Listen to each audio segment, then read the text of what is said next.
Welcome to the Deep Dive. Glad to be here. So today, our mission is pretty clear. We're diving headfirst into this huge pile of source materials, Wow. all the transcripts, the spoilers coming out of Genoa City. Yeah, there's a lot to unpack. This whole deep dive is really about giving you, our listener, the best possible briefing, like a front row seat, for all the drama that's brewing for November sweeps.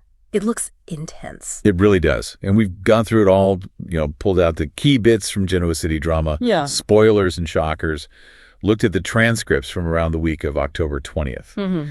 And this isn't just a quick summary, right? We're trying to analyze the why behind it all. Motivations, what might happen next, what they're hinting at. Exactly. So if you need to be completely up to speed on the big character shifts, the really high-stakes stuff coming next week, this is basically your shortcut. Your essential briefing. We've identified like 3 major shockwaves, these really intense plot lines that we need to navigate. First up, there's this huge emotional moment, leads to a pretty shocking kiss, changes everything for, well, a very well-known musical couple. Right. Got that one covered. Then we're going to spend a good chunk of time on, let's call her a relentless wedding crasher. Someone who just seems obsessed with preventing anyone else's happiness. You probably know who I mean. Oh, I think we do, definitely. And finally, we shift gears a bit. Look at this sort of international, well, stalking mission, really. An overly possessive ex trying to sink a new romance out in Los Angeles. Yeah, that one's getting messy, too. These plots are all kind of tangled up, aren't they? They really are. So where should we start? Maybe with the biggest emotional bomb. Let's do it. Let's jump right into that raw nerve, the thing that's got everyone talking, that immediate, almost juicy headline that confirms Tessa Porter and Daniel Romalotti are, and this is a quote, heating up. And it all leads to a passionate kiss. A passionate kiss. I mean, that's huge news in itself. But the context here is everything, right? Yeah. It's all about Tessa's emotional state leading up to this.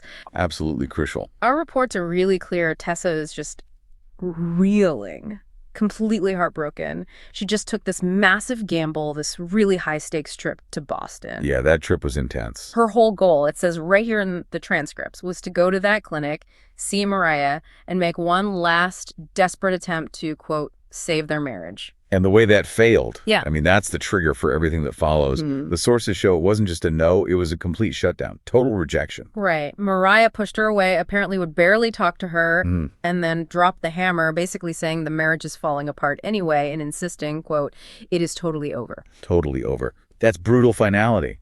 So Tessa doesn't just fail to fix things. She comes back completely crushed. Having been told in no uncertain terms that her relationship is dead. And you have to think, that finality is key. If Mariah had left even a tiny crack in the door, maybe given her some hope, this kiss probably wouldn't happen. But hearing totally over, it just creates this vacuum, right? Maybe that desperate need for comfort, or I don't know, maybe she needs to feel wanted again after that rejection. That makes sense. She's operating from a place of pure pain. Intense rejection. Exactly. And who steps into that vacuum? Daniel Romalotti, of course. A guy whose feelings for Tessa have been, let's say, simmering just below the surface for months now. Right. And next week's spoilers, they lay out the scene pretty clearly. Apparently, Tessa stumbles into him, and there's some chatter in the report, some speculation that she is a little tipsy. Okay, so maybe alcohol's involved, lowers the defenses a bit. Could be. We don't know if it's the main cause or just, makes it easier for her inhibitions to drop. But either way, there's this immediate physical contact. And Daniel catches her. Yeah, he catches her, delivers that classic line, I got you. Hero moment. But here's the twist, and the analysis really drills down on this. Tessa isn't just falling into his arms passively. She initiates the kiss. It says she plants her lips on him, and that leads directly to this passionate kiss. Wow. Okay, so it's not Daniel taking advantage of her vulnerability. It's Tessa making a move, even if she's emotionally wrecked. Exactly. A choice made under extreme emotional pressure, but still a choice. And the implications. I mean, wow.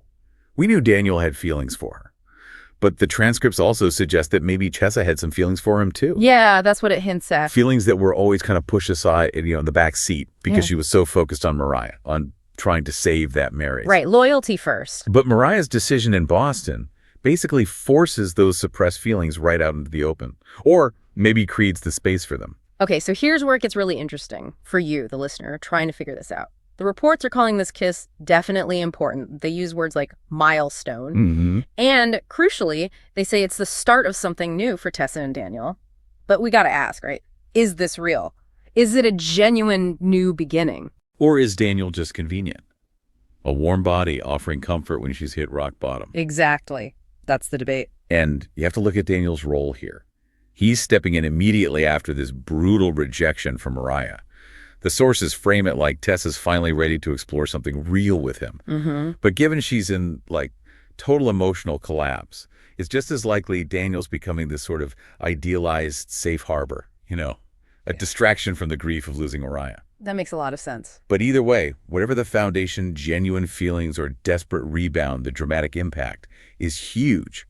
This kiss basically signals the absolute irreversible end of Tessa and Mariah. Yeah, no going back from this. And imagine the fireworks when Mariah finds out eventually. No, absolutely. Mariah delivered that final rejection, slammed the door shut, but she's still going to feel that sting, right? Anger, betrayal maybe, when she learns Tessa moved on this fast. It validates her decision in a weird way, but it still hurt. It confirms that the door she closed was immediately flung open by Daniel. It's just a perfect setup for more conflict down the line, probably during sweeps. The fallout from Boston is definitely coming back to Genoa City. So summing up this part, Mariah's final word created the opening. Tessa's devastation created the need. And Daniel just happened to be there, making the pivot almost inevitable. It's a clean break for Mariah, yeah, but a really traumatic one. And it guarantees Tessa's story is heading in a completely new direction. Huge shift. Okay, speaking of things that feel almost inevitable, let's pivot from a relationship ending in pain to one that somebody seems absolutely determined to destroy before it even gets going again. Ah, yes. The wedding. The wedding of Danny Romolotti and Christine Williams-Cricket, and the one person trying to bulldoze it Is, of course, the magnificent, the unstoppable, the utterly obsessed Phyllis Summers. Red herself. We are definitely in the run-up to November sweeps now, and this is Phyllis's time to shine, isn't it? When she can unleash what you called Operation Bulldoze. Operation Bulldoze. Exactly. Against anything that threatens her view of the world. And the source material is crystal clear.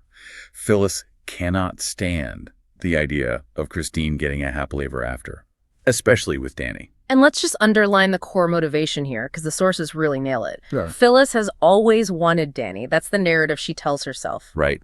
But the killer detail, the part she ignores, is that Danny, quote, never wanted her. Ouch.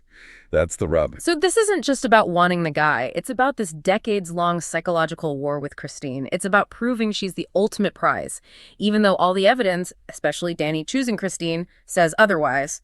It hits her right in the ego. A massive blow to her self-image. Yeah. And that ego wound immediately manifested in that, well, frankly, unhinged scene the sources describe. Yeah, it was something. Phyllis just sits down, completely uninvited, at Danny and Christine's table while they're trying to have a nice moment. Bold move. And then proceeds to hassle them. Her big complaint. That she wasn't personally informed about the wedding. Didn't get an invitation. Which, as the reports rightly point out, is just laughable. Utterly laughable given their history. You don't invite your mortal enemy who tried to ruin your life multiple times to your wedding. You really don't. But it's so typically Phyllis, right? What's interesting, though, is the context the sources give us, the foreshadowing. Remember that conversation Danny had with Daniel recently? Mm-hmm. About the engagement. Yeah, they talked about it, and they both basically acknowledge, okay, it's inevitable Phyllis is going to find out, and it's inevitable she's going to cause drama. But they knew it was coming. They just didn't know when or how bad. And neither of them wanted to be the one to actually tell her. Can you blame them? No way. Shows how volatile they know she is. Danny did say, to his credit maybe, that he wanted to tell her himself and in person. Trying to control the narrative, maybe? Or maybe just delaying the explosion. He even made an excuse, right? Claiming she'd been hard to track down. Yeah, because she was supposedly so wrapped up in Kane Ashby's schemes. Which, let's be honest, sounds like a classic soap excuse to put off an awkward conversation. Pretty much. He was stalling. But Phyllis, well, she doesn't wait for formal invitations or announcements when she smells drama. She found out in the most public, disruptive way possible. And that set the stage for that amazing insult duel. A total masterclass in passive-aggressive combat. Oh, it was beautiful in its pettiness. Yeah. Phyllis opens with her standard move, right? The usual song and dance about how amazing her life is, how fabulous her career is. Right, the I don't care, look how much I don't care routine. Exactly. Which only proves how much she does care. But Christine wasn't playing that game this time. She just laid down a very clear boundary. Stay away from our wedding. Simple, direct. And that's when Phyllis went nuclear with the pettiness. Yep. Fired right back, claiming she wouldn't want to come anyway because she didn't want to see Christine in a horrible wedding dress. Ooh, low blow focusing on the dress. It really is. Classic deflection. Attack something superficial when you can't attack the relationship itself. And get this, the source material actually speculates, based on that comment, Yeah. that Phyllis might actually do something awful to her wedding dress. Seriously, like physically damage it. Given Phyllis's track record of dramatic sabotage, it's not just an empty threat in the analysis, it's flagged as a potential sweeps plot point. We should probably keep an eye out for that. Wow. Okay, so Danny tries to mediate this mess. Yeah, poor Danny, stuck in the middle again, tells Phyllis to just let it go. Then he offers this totally fake, joking apology, like, oh, sorry, I didn't tell you, sorry, I didn't invite you. Which nobody believes for a second. Exactly. The sources doubt it was sincere at all. Why would you genuinely apologize to someone actively trying to wreck your happiness? It was just noise, trying to shut her down. But Phyllis feeds on noise, doesn't she? So Christine ups the emotional ante. She does. She vows that she and Danny are going to last forever this time. Throws it right in Phyllis's face, challenging her whole worldview that relationships are disposable. And Phyllis snaps back immediately with more personal attacks, predicts Danny will dump Christine soon, declares they won't even make it to the church. She's trying to undermine their actual commitment now. Which is when Christine lands the knockout punch. The truth bomb Phyllis hates hearing. What was it again? Christine hit back by pointing out the obvious, painful truth. Phyllis is alone. And maybe more cuttingly, that Phyllis can't ever make a relationship work. Oof, that cuts deep. That's the core vulnerability Phyllis masks, with all the bravado. It really is. The truth about her chaotic life. So Phyllis scrambles for a comeback, right? Claims Christine can't make Danny happy. Weak. Very weak. And then Danny and Christine just start making out. Yeah, maybe they were just done with the argument, wanted to show solidarity. They start kissing right there in front of Phyllis. And Phyllis dismisses it. Of course. Says they're just putting on a show and trying too hard. Classic projection. Accusing them of the very thing she's doing. Unbelievable. But it didn't just end with them walking out of the restaurant, did it? The real action is coming up. No, that was just the verbal sparring round.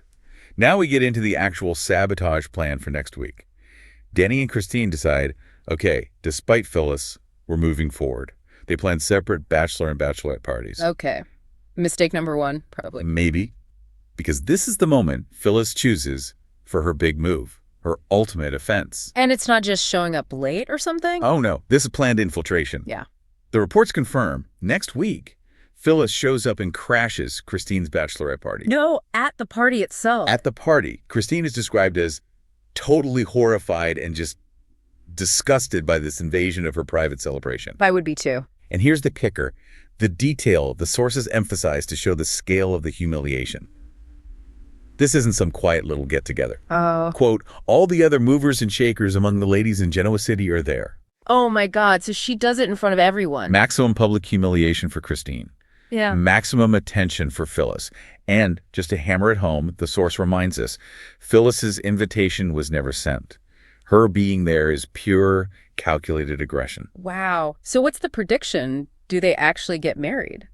The forecast offers a little hope, at least for the wedding day itself. The sources seem to think Danny and Christine will actually make it to the altar. Okay, good. But the warning is that Phyllis will keep being problematic right up until the rings are on their fingers, and maybe even after. Oh, you think she won't stop even then? Her obsession isn't really about the wedding ceremony itself. It's about the principle of Christine winning, of Christine getting Danny. That's what she can't handle. So the wedding might just be one battle in a longer war for her. That's how it looks. The sheer amount of detail we're getting on this Phyllis versus Christine storyline, it confirms this is absolutely central to the sweeps drama. The public fight, the dress threat, crashing the party, it's all building towards something huge. It's like a deep dive into pathological jealousy. Okay. Let's maybe take a breather from that level of public chaos and head west to Los Angeles. Right, where the drama is just as intense, but maybe more private. More focused on one person's desperate obsession. Yeah, we're talking about Kyle Abbott's little trip, his stalking mission, basically, involving Claire Grace Newman and Holden Novak. Kyle's behavior has really gone off the rails here.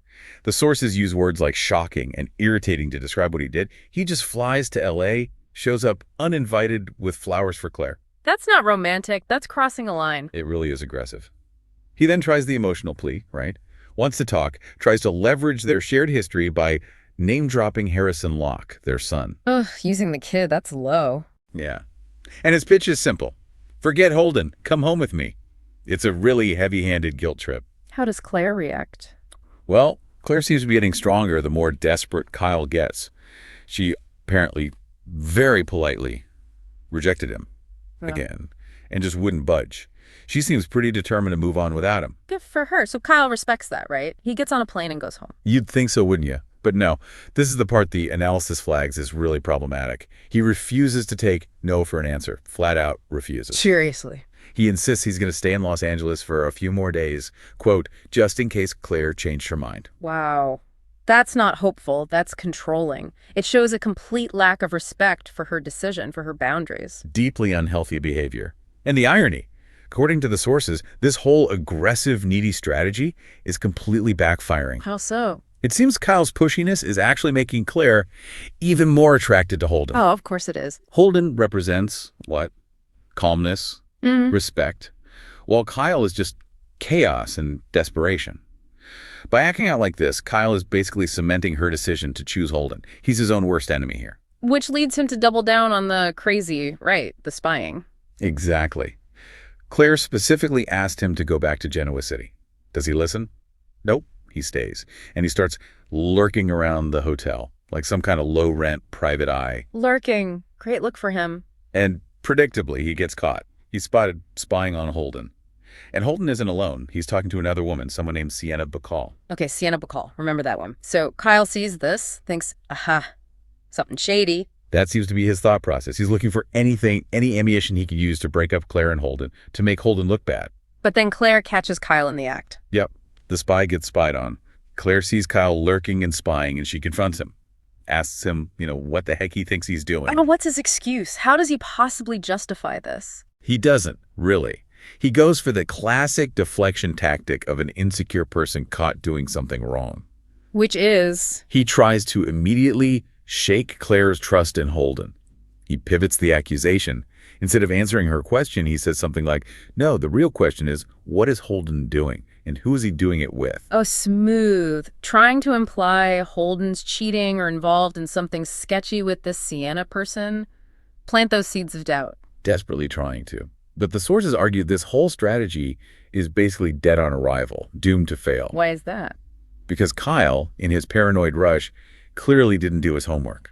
Or maybe he just underestimates Claire's intelligence or her relationship with Holden. The key thing is, Claire has already met Sienna. Oh, she knows her. Apparently so. Yeah. And she knows that Holden and Sienna are friends. Well, that blows his whole implication out of the water then. Pretty much. It just makes Kyle look foolish and desperate. He missed this crucial piece of information because he was so blinded by trying to create drama. And the sources make another good point. Logically, if Holden was hiding something shady, having an affair, he probably wouldn't be meeting Sienna somewhere that Claire could easily walk up and see them together, like out in the open at the hotel where Claire is staying. It doesn't make sense. Good point. So Kyle's behavior just makes him look even more paranoid, insecure, totally erratic. You got to wonder how long his dad, Jack, is going to put up with this back in GC. That's a whole other can of worms. But Kyle's paranoia actually provides a perfect link back to Genoa City, doesn't it? Because this Sienna Bacall character, she's not just some random woman Holden knows. Right. Her introduction feels very deliberate. This whole LA side plot seems like it's about to slam right into the main drama back home. The sources are very direct about this. They explicitly state that Sienna Bacall is clearly going to be tied into Noah's crash story. Noah's crash. Okay, that connects the dots. Her being in LA, knowing Holden, and now being linked to Noah's accident. It suggests the truth about what happened to Noah might be centered around this group. Exactly. And that brings up a really important question that the analysis in our sources raises directly. Does Holden Novak know that Noah Newman also knows Sienna? Ooh, interesting. Are Holden and Noah connected through Sienna somehow? It's the big unknown. But if they are all connected and Kyle is out there spying on Holden and Sienna, Well, Kyle might have accidentally stumbled right into the middle of a much bigger, potentially darker mystery surrounding Noah's trauma, all while thinking he's just dealing with his own relationship drama. Wow. So his personal obsession could inadvertently uncover something huge. It really tightens the whole narrative, doesn't it? Yeah. Kyle's romantic angst could suddenly become secondary to a major criminal investigation or tragic reveal. Okay. And speaking of Noah Newman, we should probably cover the casting news before we wrap things up. The sources had an update on that. Yes, absolutely. Big news for viewers. Lucas Adams is officially the new Noah Newman. Right. And for anyone watching recently who's been wondering, hey, where's the new guy? Why haven't we seen his face? The show's been pretty clever about handling the recast reveal. Very clever. They've used the storyline itself. The reports confirm Lucas Adams, as Noah, is currently all bandaged up in that hospital bed. Ah, makes sense. The injuries from the crash provide the perfect logical reason to keep his face hidden for now. It makes the transition smoother, keeps the suspense up. You know, it literally could be anybody in that hospital bed for a while. It's a really effective technique, managing a visible change like a recast while building anticipation. But the wait is almost over, right? The reveal is time for sweeps. Perfectly timed. Lucas Adams makes his official unbandaged debut as Noah Newman on November 4th. Mark your calendars. November 4th. Got it. And that reveal happens once he's back in Genoa City. That's the plan. Though the sources speculate that even when his parents, Nick and Sharon, brought him home, he might still be partially trussed up in bandages. Yeah. Prolong the suspense, maybe reveal his face bit by bit. Draw it out for maximum impact. Exactly. Based on where the story is right now, that full reveal is probably about 2 weeks away from the events covered in these current spoilers. It's a slow burn, designed to really hook the audience emotionally and get them invested in the new actor. Okay, so let's recap the big picture then. We've got the huge emotional fallout from Tessa and Mariah's split, leading to that game-changing kiss with Daniel. Check. Irreversible pivot. We've got the absolute public spectacle of Phyllis Summers and her relentless campaign to sabotage Danny and Christine's wedding, culminating in crashing the bachelorette party. Check. Operation Bulldoze in full effect. And we've got Kyle's desperate, stalkerish behavior in LA, which seems doomed to fail romantically, but has accidentally put him right next to the key connection, Sienna Bacall, linking Holden to Noah's mysterious accident. Check. Accidental detective work. It's a triple threat of high-stakes drama heading into sweeps. The common thread seems to be everyone making these really decisive, escalating moves right now. Tessa makes a huge pivot. Phyllis launches a public attack. Kyle commits this aggressive act that backfires on him personally, but might uncover something else entirely. Yeah, everyone's actions are pushing the conflicts to a boiling point. Perfect timing for sweeps. Now, I want to circle back to Phyllis for our final thought, because the analysis of her character in these sources is so detailed. Her inability to let go, the ego, the need for control.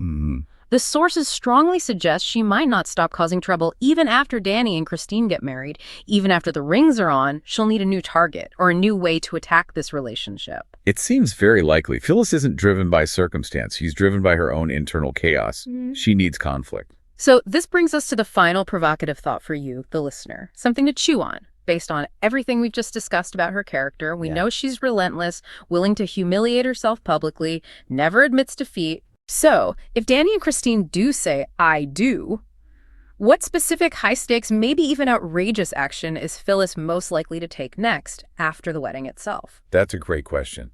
Because she won't just give up. Will she try something legal? Like finding some obscure loophole to try and invalidate the marriage. Fabricating evidence of something. Classic soap move. Or does she go for something more disruptive, like targeting the honeymoon, turning their romantic escape into a disaster zone? We know she loves theatricality. That feels very Phyllis. Maximum drama, minimum subtlety.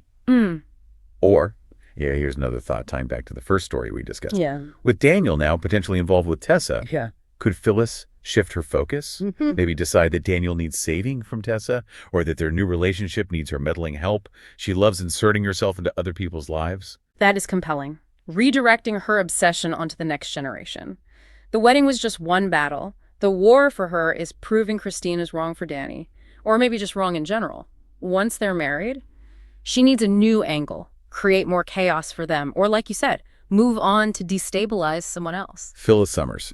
She truly is the gift that keeps on scheming. You just know she'll find a new way to stir the pot, poison the well somehow. Well, hopefully we've given you the full picture now. Yeah. The comprehensive briefing on all these major shifts, the character motivations, the plot threads you need to follow as we head into the really big moments of the season. Yeah, you should be fully prepared for the chaos now. Thanks for joining us for the deep dive. Always a pleasure. See you next time. We'll catch you then.